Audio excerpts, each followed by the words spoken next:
Bueno, perdón, les pido disculpas. La verdad es que no sé qué pasa eh, con el Zoom. Eh, Aparentemente hay un problema no de conectividad, sino de reuniones simultáneas. Eh, es una clase que está diezmada. O sea, yo ahora tengo media hora para dar algunos temas, pero bueno, vamos a intentar comprimirlo. Eh, ¿Más o menos están entendiendo lo que digo? Porque todo se interrumpe. La verdad es que no quiero que se pierda el eje. Es difícil, pero bueno, estamos en eso. Eh, Estaba hablando de la carta, ¿no? Principios, propósitos, cualquier cosa, si se vuelve a cortar, bueno, no sé. Eh, a ver, órganos de Naciones Unidas, vamos a los bifes. Órganos de Naciones Unidas. No, estamos con el caso Lockerbie, perdón. El caso Lockerbie, finalmente la Corte dice eh, que la Carta y las decisiones que toma el Consejo de Seguridad son imperativas y son obligatorias. Listo. O sea, porque ponen en riesgo la paz y la seguridad internacional. Vamos con los órganos. Consejo de Seguridad. Objetivo primordial, mantenimiento de la paz y seguridad internacionales. Integrante del Consejo de Seguridad.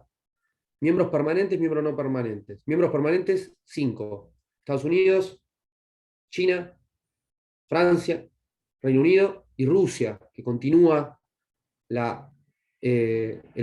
asiento que había ocupado la Unión Soviética porque tenía el 51% de su territorio y el 60% de su población, un acuerdo que lleva el presidente Yeltsin a fines del 99, presenta ante el Consejo de Seguridad con todos los ex estados de la Unión Soviética que habían formado una comunidad, una organización internacional que se llamaba la Comunidad de Estados Independientes.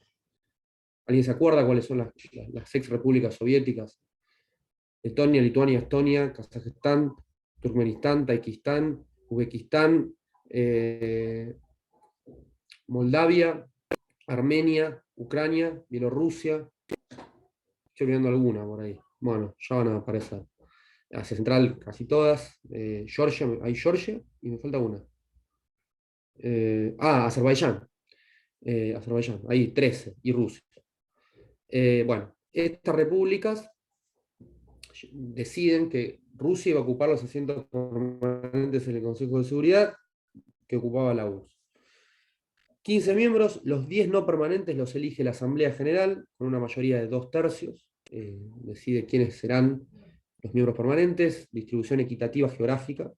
La Argentina tuvo muchas veces un asiento en el Consejo de Seguridad como miembro no permanente y existen proyectos de reforma. Principalmente Japón presenta en el año 93 un proyecto de reforma al secretario general, era Butrogali, solicitando la reforma de este sistema que tiene el Consejo de Seguridad, que es bastante rígido, que es en algunos aspectos fruto de lo que fue la Segunda Guerra Mundial, el equilibrio de poder de aquel entonces, y ese acuerdo que fue, digamos, orquestado más que nada entre las grandes potencias triunfadoras de los aliados, y que de momento, si bien hubo apoyo parciales de Estados Unidos, de una necesidad de reforma y de Reino Unido, lo cierto es que imagínense que si la Unión Soviética se incorporan Japón y Alemania, no le conviene porque se incorporan dos países que son más pro Estados Unidos, más, digamos, del otro lado de los polos, de los centros de poder. A su vez, Rusia no querría o Estados Unidos no querría que se incorporen otros países que son más aliados a China y a, y a Rusia, ¿no? Esto es un poco así. Entonces, de esa manera no se reformó la carta en tal sentido, aunque sí se reformó una vez para incorporar un miembro no permanente del Consejo de Seguridad, que antes eran 9 y ahora son 10. Eh, los miembros no permanentes, como les dije, son rotativos, cada 2 años, eh, digamos, de forma escalonada, son 5 y 5 cada 2 años. Hay una presidencia rotativa que es de un mes del Consejo de Seguridad. Y las decisiones son dos tipos.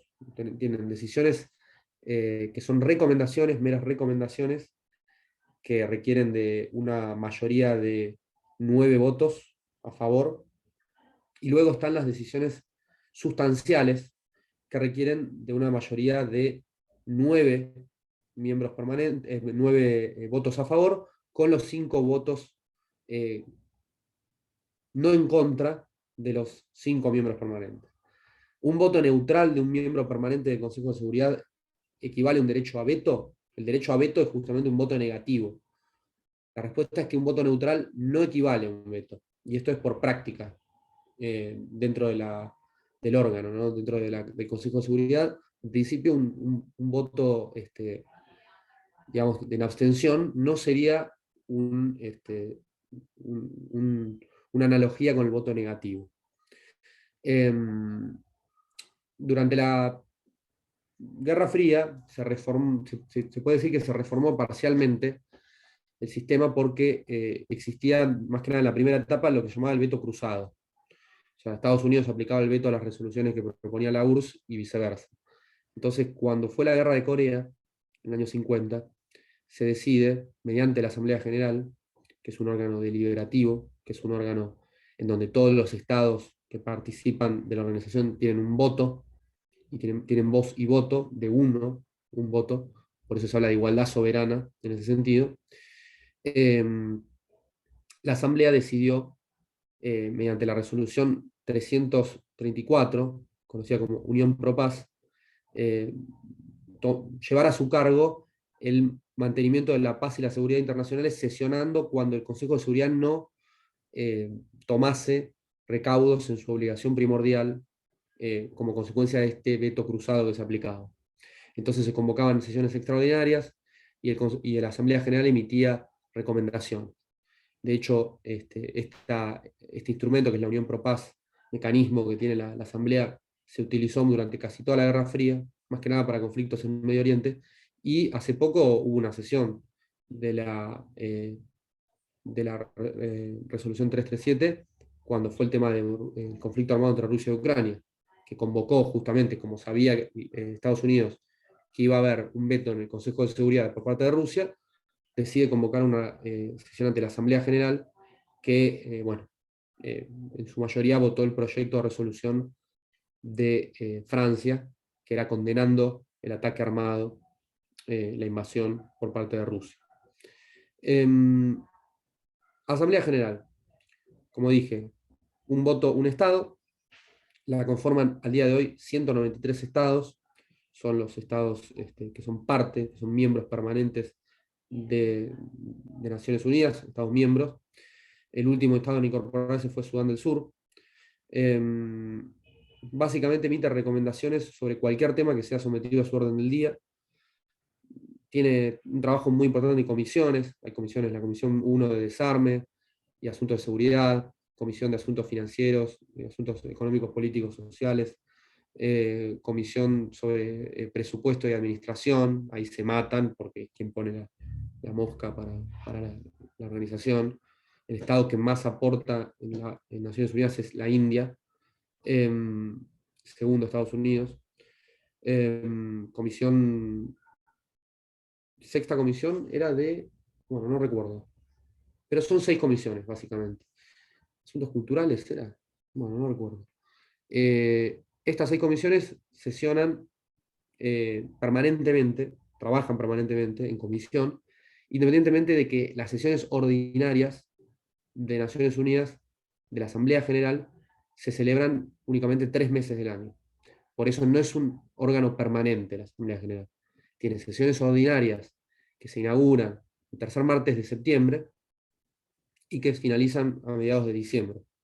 Por eso todos los años cuando se hace la cumbre mundial, se llama Cumbre Mundial World Summit, cuando los jefes de Estado generalmente viajan a Nueva York, a ese edificio muy lindo que está en Manhattan, y se encargan de generalmente dar sus discursos, sus posturas, sus opiniones, la posición internacional política que tiene un Estado. Eso generalmente se hace, como les dije, tercer martes de septiembre. Pero luego continúa el trabajo en comisión y puede que haya sesiones extraordinarias.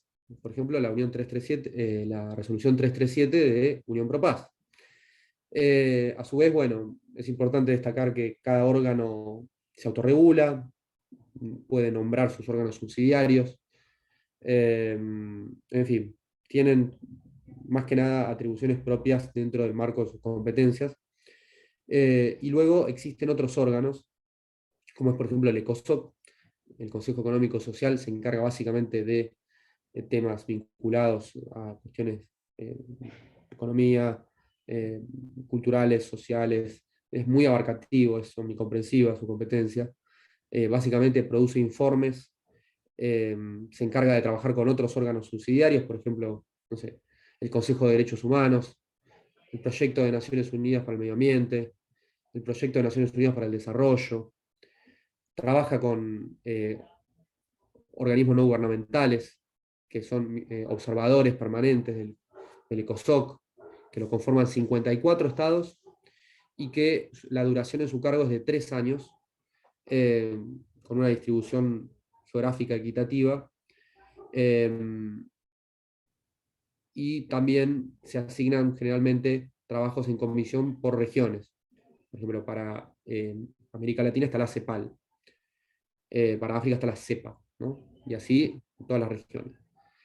A su vez, bueno, trabajan otros órganos del sistema de Naciones Unidas, por ejemplo, la Organización Mundial de la Salud, que se crea en Nueva York en el año 45, las mellizas de Bretton Woods, que son el Fondo Monetario Internacional y el Banco Mundial, que nacen en la conferencia de Bretton Woods en el 44, y que se encargan básicamente de, bueno, tienen muchos propósitos, pero podemos decir que el FMI es una suerte de organismo de supervisión de balanza de pagos y ayuda financiera para momentos de crisis coyuntural o estructural. La Argentina tuvo una crisis coyuntural y firmó una línea de crédito particular, que es el acuerdo de stand-by, pero también existen ante crisis estructurales, que es la que volvió a firmar Argentina, nosotros firmamos todos, en 2017 con Macri el stand-by, y este año Alberto Fernández gestionó el crédito de facilidades extendidas, que es otra línea de crédito para problemas estructurales que tienen los países. O sea, si hay una seca en el campo, stand-by, problema de balanza de pagos, tipo de cambio, lo que sea, un crédito stand-by. Si hay un problema estructural en tu macroeconomía, haciendo una prognosis, haciendo un informe, digamos, un dictamen, entonces en ese caso la línea de crédito es otra, ¿no? En este caso Argentina firmó un crédito de facilidades extendidas y se somete a la supervisión, al monitoreo y a las condicionalidades que le impone, vamos a decir, negociadamente, el Fondo Monetario. El Banco Mundial, en realidad, no es una organización única, si bien tiene una secretaría, pero la conforman una pluralidad de organizaciones. Hablamos del Grupo Banco Mundial, que la conforman el BIRF, que es el Banco de Reconstrucción y Fomento, que se crea básicamente para el Plan Marshall. El Plan Marshall, ustedes sabrán que fue un crédito, un préstamo, una ayuda en realidad, que les otorga el gobierno de Estados Unidos para la reconstrucción de Europa después de la Segunda Guerra Mundial. Fueron 12.000 millones de dólares de ayuda que les da, digamos, ideado por el secretario de Estado de Truman, que era Marshall, y que les sirve para básicamente reconstruir sus economías y su infraestructura, más que nada, porque estaba totalmente destruida Europa.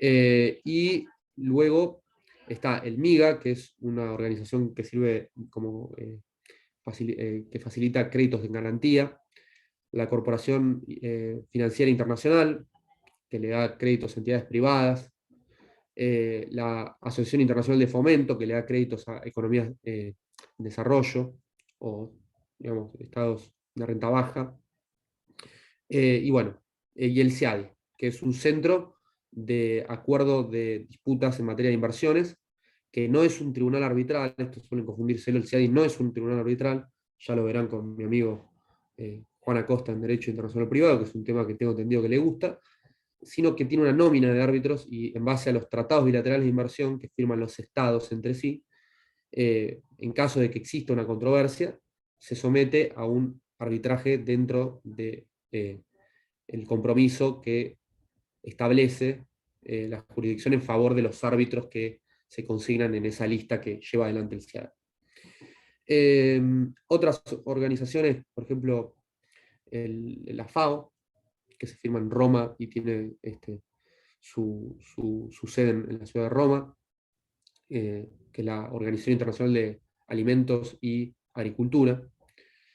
Eh, por ejemplo, otra organización internacional que ustedes sabrán de hablar es la UNICEF, la UNESCO, en materia de desarrollo eh, social y cultural, la ONUDI, que es Organización de Naciones Unidas para el Desarrollo Industrial, que tiene sede en Viena, la OIEA, que es la Organización Internacional de Energía Atómica, también con sede en Viena, la, la OIM, que es la Organización Internacional de Migrantes, que hace poco entra dentro de la órbita de Naciones Unidas, y la OMI, que es la Organización Marítima Internacional que tiene sede en Londres.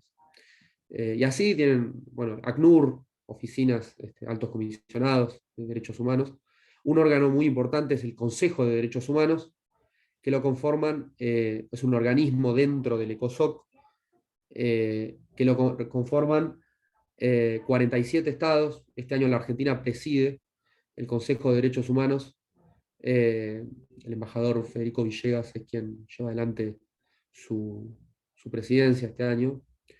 Eh, y que bueno, trabaja conjuntamente con la alta comisionada, que es la expresidente de Chile, Michelle Bachelet, y que producen informes y dictámenes en materia de derechos humanos. La cuestión de Venezuela se trata allí, de Rusia también, de Rusia-Ucrania, en fin, toda una serie de recomendaciones e informes que se producen allí y que además coadyuvan agentes no estatales, ONGs, por ejemplo, Amnistía Internacional, por ejemplo, Greenpeace, por ejemplo, la Academia Internacional de Derecho la Academia de Derecho Internacional de Argentina es una ONG observadora también. Y así toda una serie de actores que no tienen voto, no son miembros, pero observan e influyen. Eso es el ECOSOC. Luego está la Corte Internacional de Justicia. Ustedes saben, organismo u órgano jurisdiccional, tiene básicamente dos competencias. Lo importante es que el Estatuto de la Corte Internacional de Justicia es un anexo, parte integrante de la Carta de Naciones Unidas. Por lo tanto, cuando un Estado ratifica la Carta de Naciones Unidas, a su vez hace lo propio con el Estatuto. Que eso no significa que los Estados acepten la jurisdicción de la Corte, que para eso se requiere otra manifestación de voluntad, otra declaración, aceptando la jurisdicción y manifestando reservas sobre ciertos asuntos. Por ejemplo, Argentina en el 57 no aceptaba la jurisdicción de la Corte Internacional de Justicia para asuntos de la Antártida. De hecho, cuando el Reino Unido demanda a la Argentina y a Chile ante la Corte Internacional de Justicia, esta se declaró incompetente por falta de jurisdicción porque Argentina y Chile no aceptaban su jurisdicción para esos temas. Otros estados lo hacen en materia de pesca, manifiestan reservas en estos temas, por ejemplo Canadá, y así hay una infinidad de reservas en base obviamente a los que se consideran intereses vitales. Yo no voy a aceptar que un tercero imparcial, por más imparcial que sea, todos sabemos que, y temas muy sensibles, más que nada, no de límites que digan, bueno, una montaña perdida, sino de intereses vitales, ¿no? Estoy en juego cuestiones fundamentales para los estados, entonces ahí por lo general no aceptan la jurisdicción de la Corte. La integran 15 jueces, tienen que ser expertos letrados de los sistemas jurídicos que representen la mayoría del mundo. Eh, Pueden ser reelectos en sus cargos y duran 9 años en su función. Hubo jueces argentinos que integraron la Corte Internacional de Justicia, José María Ruda, Moreno Quintana. Lo importante acá es que la Corte Internacional tiene dos competencias: competencia contenciosa y competencia consultiva. La competencia en razón de la persona siempre es entre estados, la competencia contenciosa. No puedo demandar a individuos, no se puede demandar, por eso cuando se habla de que lo van a demandar a Putin, no, en la Corte Internacional de Justicia no, es entre estados. Y deben haber aceptado la jurisdicción de la Corte. Tiene una fase escrita, que consiste básicamente en la presentación de memoria, contramemoria, réplica y dúplica, si existiere, y una fase oral, que es la etapa de alegatos y de informes periciales, testigos, demás. Las sentencias son obligatorias.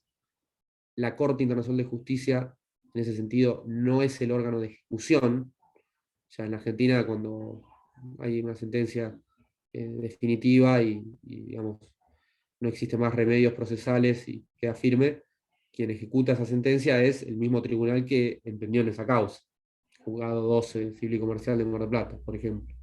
En cambio, en Naciones Unidas se le da traslado a el Consejo de Seguridad y mediante las resoluciones del Consejo de Seguridad que se ejecutan las sentencias de la Corte. Estamos hablando de sentencias contenciosas, porque las otras no son sentencias, son opiniones. Y hablamos de la competencia consultiva que tiene la Corte, que se otorga en casos de cuestiones jurídicas que sean requeridas por órganos de Naciones Unidas, generalmente es la Asamblea General, pero puede ser la OMS, por ejemplo, puede ser otro órgano, otro organismo especializado en sus temas, en el tema que se especialicen, eso es importante. No puede la Organización Internacional de Trabajo a someter un tema sobre armas nucleares. O sea, tiene que ser tema, cuestión jurídica, dentro del ámbito de su competencia. Como la Asamblea tiene una competencia omnicomprensiva, puede plantear cualquier tema. Y la opinión consultiva no es obligatoria, sino que simplemente se limita a emitir opinión sobre un tema jurídico. Esa opinión obviamente tiene un carácter de legitimidad muy importante y por lo general los estados actúan en consecuencia de esas opiniones. Y de esa manera se crea una suerte de costumbre, ¿no? Costumbre internacional. ¿Qué más? Tiene sede en La Haya, un palacio muy lindo. El ECOSOC sesiona en Nueva York y en Ginebra, la Asamblea General en Nueva York exclusivamente. Y bueno, eso básicamente, después vamos a ir más en detalle sobre la Corte. Ahora vamos a otro órgano, que es la Secretaría General. Secretaría General es unipersonal, aunque existen secretarios adjuntos, porque el secretario general tiene 24 horas de su vida por día y es una única persona que no puede sesionar 5 veces en una misma reunión en simultáneo. Entonces el secretario general en principio es unipersonal, pero tiene secretarios adjuntos y tiene un gabinete y es un órgano permanente que se encarga, tiene un rol, digamos, administrativo, ¿no? Dentro de la ONU, pero también cumple un rol político. Por ejemplo, ofreciendo sus buenos oficios para la solución pacífica de controversias, mediando, eh, conocía la mediación de Dan Hammarskjöld en la cuestión del Congo, durante la década del 60, que ahí muere, paradójicamente, cuando un misil o un accidente, no se sabe todavía, baja un avión de Naciones Unidas. Eh, es importante saber que los funcionarios de Naciones Unidas cumplen con eh, la calidad de tales, en el sentido de que se asimilan a un Estado en cuanto a sus derechos y privilegios. Por ejemplo, el personal de Naciones Unidas tiene inmunidad de jurisdicción, inmunidad de ejecución, en carácter de su función. Esta es la famosa opinión consultiva sobre ciertos gastos al servicio de Naciones Unidas, eh, que habla un poco sobre estas cuestiones del carácter que cumplen los integrantes, los funcionarios de la ONU. Eh, ¿Qué más? Emite un informe anual que tiene un carácter político. Básicamente es una suerte de rendición de cuentas, pero también emite opiniones sobre ciertas coyunturas, sobre ciertas circunstancias que aquejan un poco la agenda internacional, fija agenda. O sea, esto es importante. Los estados de la comunidad internacional, hay estados que aceptan agenda y hay estados que imponen agenda. El secretario general impone agenda y al imponer agenda me refiero a que además, en cuanto a su elección, tiene que ser aprobado por el Consejo de Seguridad, sus 9 miembros con los 5 permanentes, es una cuestión sustancial, y además la Asamblea General. Es una decisión colegiada, pero se necesita la aprobación de los 5 miembros permanentes del Consejo de Seguridad. Los secretarios generales de Naciones Unidas fueron desde su creación, digamos, más o menos equitativo en cuanto a la distribución geográfica.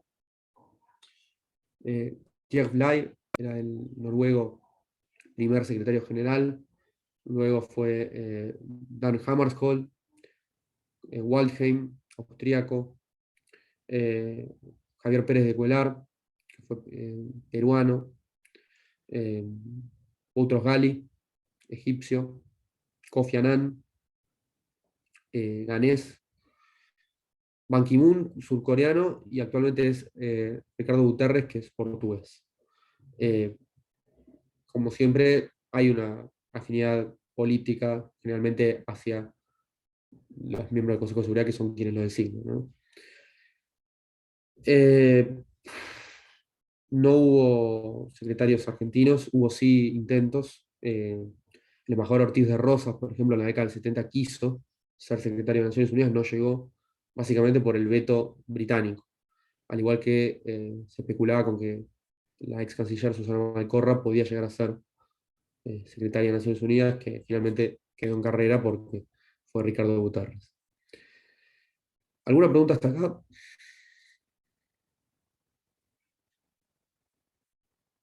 Muy aburrido lo que estoy diciendo. Hagan alguna pregunta. Profe, una pregunta del Consejo de Seguridad.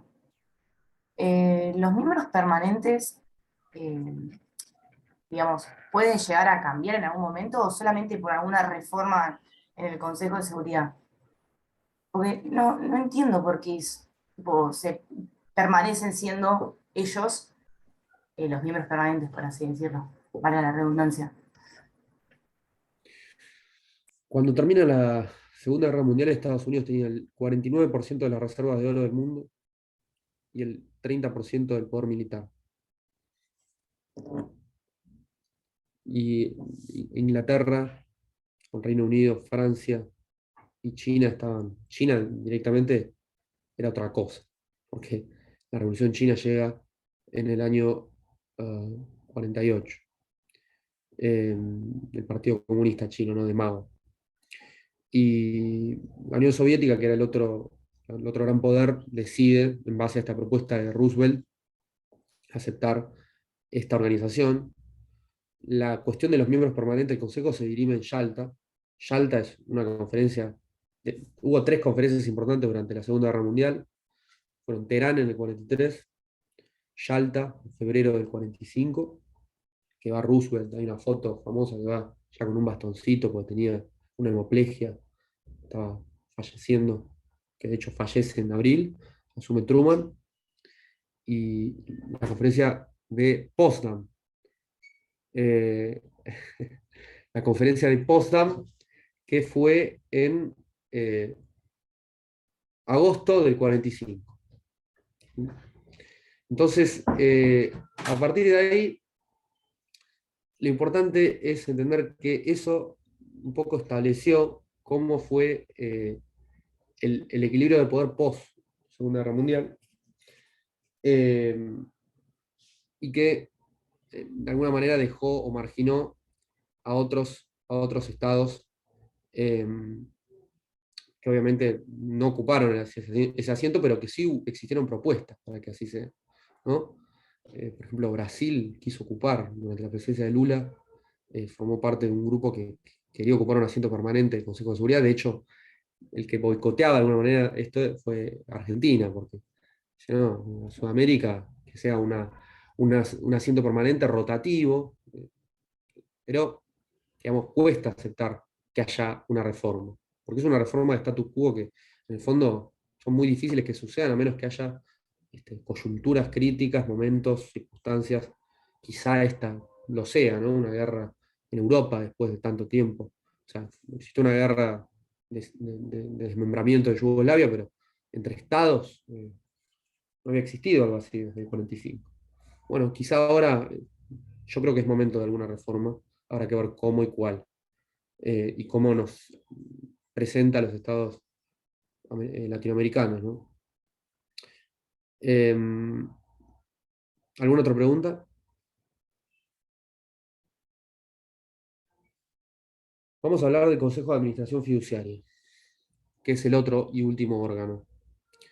El Consejo de Administración Fiduciaria se crea para continuar el sistema de mandato sobre las colonias que se había impuesto al finalizar la Primera Guerra Mundial, aquellas que eran colonias de los enemigos, de los estados enemigos, principalmente de los del eje, ¿no? Japón, Italia y Alemania, el famoso pacto de acero o acuerdo tripartito que llevan adelante Hitler, Mussolini y Hirohito, que eran los jefes de Estado de estos tres países, y que, bueno, cuando finalizan la Segunda Guerra Mundial tenían sus colonias, Italia tenía Libia, Abisinia, Somalia, Alemania en algún momento tuvo o ocupó la época más antes, pero ocupó parte de Kenia, de lo que es Kenia, de lo que es Ruanda. Lo importante acá es que, y Japón, bueno, el imperio japonés de la Segunda Guerra Mundial llegó hasta Filipinas y demás. Lo importante es que eh, el Consejo de Administración Fiduciaria hoy cumple un rol disminuido porque se han independizado muchos países fruto del proceso de descolonización. ¿Cuándo comienza la descolonización? ¿Qué se les viene a la cabeza cuando les digo descolonización? Los 60 puede ser, en África. Bien, bien, bien. La descolonización empieza en el 48, la independencia de la India, pero es verdad, como dice Lautaro, que se da más que nada en la década del 60. Y esto es fruto de una resolución que digamos, podemos decir la carta fundacional del proceso de descolonización, en realidad dos resoluciones, que son la 1514 y la 1541. Una, tienen los mismos números, nada más que una tiene el 4 adelante y otra atrás. La 1514, que es de 1960, lo que fue el fruto básicamente de un acuerdo, de una negociación. Porque ustedes imagínense que los países que habían ganado la Segunda Guerra Mundial, que eran metrópolis principalmente, que eran imperios, ¿no? Reino Unido y Francia más que nada, no querían someter sus colonias al sistema de administración fiduciaria. Entonces crean, en base al artículo 73 de la Carta, el sistema de territorios no autónomos, que básicamente dice, ustedes fíjense, ya la nomenclatura que da el artículo, y esto ustedes vamos a ser abogados, cuando dice declaración relativa a los territorios no autónomos. Declaración relativa, suena muy soft, no es algo como obligatorio, combinatorio. Porque cuando habla de medidas del Consejo de Seguridad, dice medidas, prohibición del uso de la fuerza. Y acá, cuando uno, realmente, en negociaciones internacionales, los anglófonos, que es el idioma de la diplomacia hoy es en inglés, te usan palabras, es muy importante el empleo de las palabras, de los textos, de la semántica. Y acá cuando decís declaración en los territorios no autónomos, da la pauta de que se trata de algo, en principio, como les digo, más light. Entonces, allí básicamente se incluyen toda una serie de territorios que eran parte de las colonias de estos países, ¿no? Principalmente de Francia y de Reino Unido. Y que por una negociación que se había firmado en el 43, era el secretario de Estado Cordell Hull, el secretario de Estado de Roosevelt, junto con eh, Anthony Eden, que era el secretario de Estado mejor dicho, el ministro de Relaciones Exteriores de Churchill, firman un acuerdo diciendo que se iba a aplicar un sistema tendiente a la mayor autonomía de las colonias de los países aliados. Que eso en la conferencia de San Francisco se matizó porque se entendía que los territorios no autónomos formaban parte de la esfera interna de los países, que era parte de su digamos, soberanía y que por lo tanto no era competencia de la Organización de Naciones Unidas inmiscuirse en asuntos internos de los países, en este caso de las potencias, que no querían someter sus colonias a la supervisión que ofrece y que declara el artículo 73, porque existe ahí una obligación que es la eh, obligación de informar cuestiones vinculadas a la geografía, historia, avances culturales, desarrollo económico y demás, y que hubo muchas reticencias hasta que eso finalmente se asienta con estas dos resoluciones, la 1514 y la 1541. La 1514 fue impulsada en el año 60 en la Asamblea General de Números Romanos 15 por la delegación de la Unión Soviética. Había un interés político de descolonizar para neocolonizar. Esto es innegable. O sea, tanto Estados Unidos como la Unión Soviética tenían intereses de expandir su esfera de influencia, su poder. Y esto, la Unión Soviética lo explotó muy bien en el tercer mundo. Los casos de Angola, bueno, Cuba más que nada también, ¿no? Después de la Revolución Cubana, enero del 59, fue impresionante eso. Vamos a hablar de la misión del Che Guevara en Angola, en el Congo, en Tanzania. El Che Guevara viaja a Dar es Salaam, en Tanzania, lleva a cabo una misión muy importante en el Congo, que finalmente fracasa, pero que en Angola con los años fue exitosa. Y luego vuelve a Cuba y viaja a Bolivia eh, para llevar a cabo la independencia, digamos, del sistema capitalista y expandir su ideología, ¿no? Su sistema, el sistema castrocomunista a el Cono Sur, ¿no? Ese era el motivo por el cual el Che Guevara viaja y muere en combate en Bolivia durante la década del 60. ¿Alguien sabe la ciudad que muere el Che Guevara en Bolivia? En Santa Cruz de la Sierra, muere en La Higuera. Eh, Hay muy buenos libros que después, si quieren, podemos conversar. Lo importante es que la resolución 1514 sienta este principio de que todos los pueblos tienen derecho a la independencia, a la libre determinación.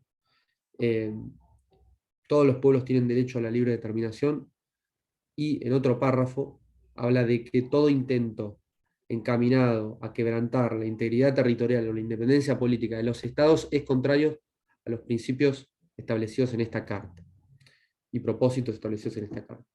Entonces, ahí están en pugna el principio de libre determinación y el principio de integridad territorial, que es una pugna ficticia, porque en realidad se complementan. Y esto ya lo vamos a ver la clase que viene cuando tratemos concretamente libre determinación de los pueblos, que junto con Malvinas lo voy a anidar el lunes y el miércoles. Mariano, ¿te Sí, puedo hacer una pregunta? sí.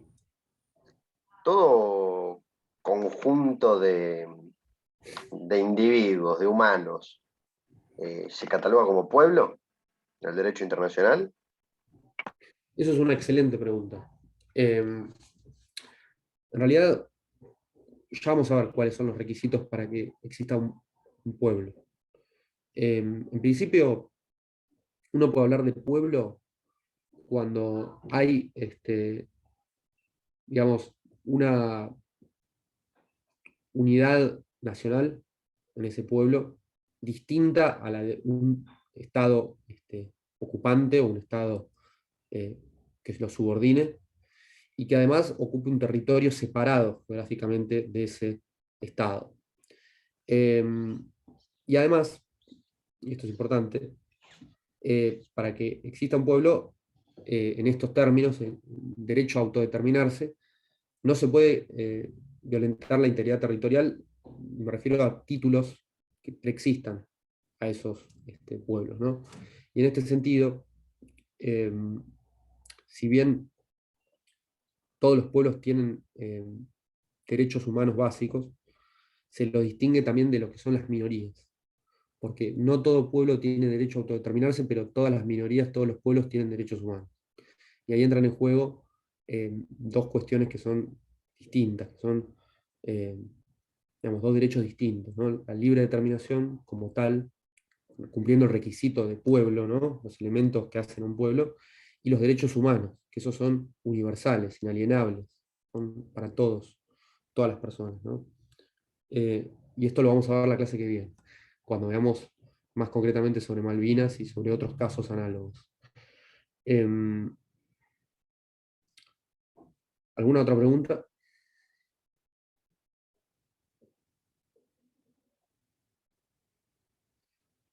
Más o menos está más o menos claro.